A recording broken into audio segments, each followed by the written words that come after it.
le monde sait que j'ai été ministre de l'Éducation. On passe rarement inaperçu quand on est ministre de l'Éducation, en plus de la recherche, de la jeunesse, des universités. Mais je n'ai jamais fait de politique. Je suis vraiment ministre société civile à 100%. Et donc mon seul vrai travail, c'est l'écriture des livres de philosophie. Voilà, c'est la seule chose qui m'intéresse dans la vie, en dehors de la vie privée, évidemment, que je laisse de côté. Mais c'est ma vraie passion et mon vrai métier.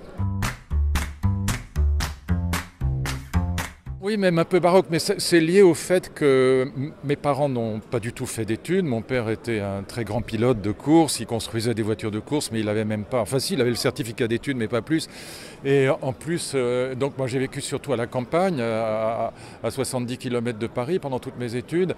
J'ai quitté le lycée en 3e et j'ai passé le bac en candidat libre. Ensuite, je suis parti faire mes études en Allemagne. Donc j'ai un parcours, mais totalement atypique par rapport à la plupart des universitaires. Après, j'ai passé 2 agrégations, une agrég de philo, une agrég de sciences politiques et puis un doctorat d'État. À l'époque, j'étais le plus jeune prof d'université en philo en France. Bon, mais en vérité, je venais complètement d'ailleurs. J'étais pas à Louis-le-Grand, j'étais pas à Henri IV, j'étais pas dans le 6e arrondissement de Paris.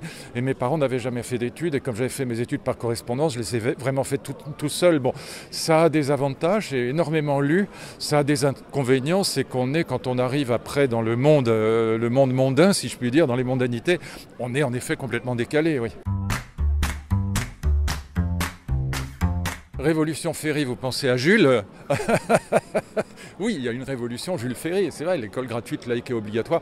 Jules Ferry était un type assez curieux parce que c'était un homme assez...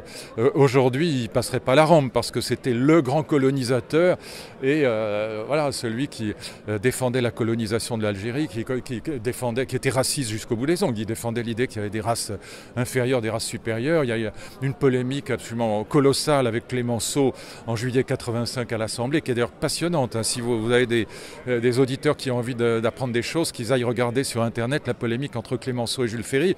Voilà, la vraie révolution, c'est Jules Ferry, c'est pas Luc Ferry. Moi, quand j'arrive au ministère, la seule chose que j'essaie de faire, c'est vraiment uniquement du bon sens. Je constate qu'il y a une crise de l'illettrisme qui est considérable, que 40% de nos gamins qui rentrent en 6e ont des difficultés de lecture et d'écriture, et je me dis que c'est absolument le problème numéro 1.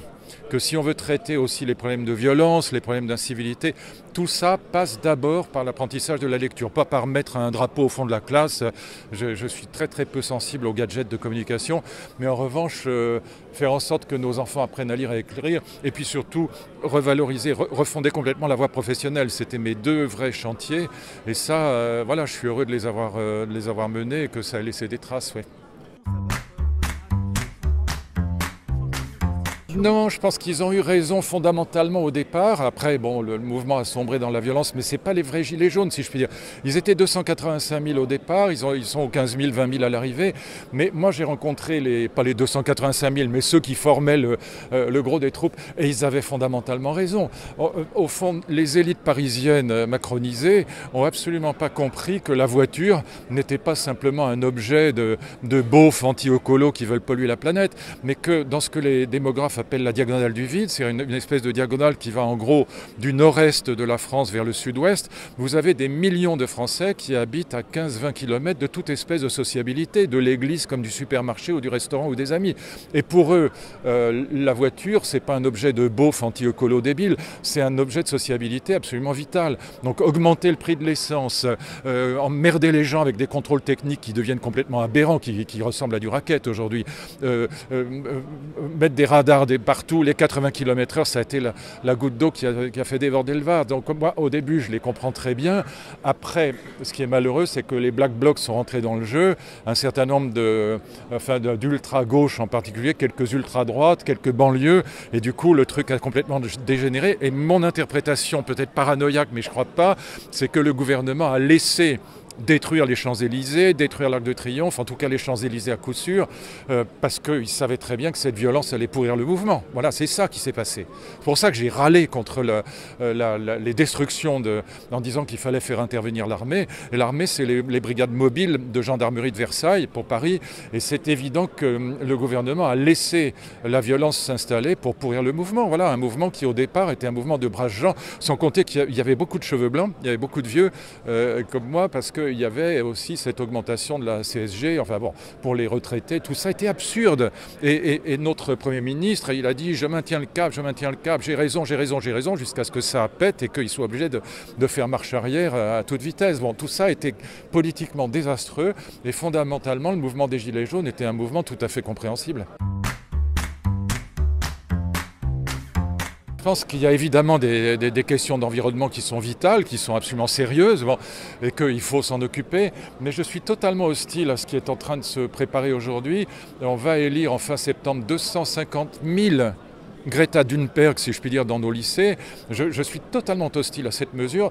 Non pas que, encore une fois, les questions d'écologie ne soient pas sérieuses et qu'il ne faille pas les traiter, mais on va introduire massivement la politique dans les établissements scolaires et je pense que c'est absolument contraire à l'esprit de la laïcité à la française et que ce n'est pas aux gamins de donner des directives aux profs, mais c'est aux professeurs de sciences de parler d'écologie à leurs élèves.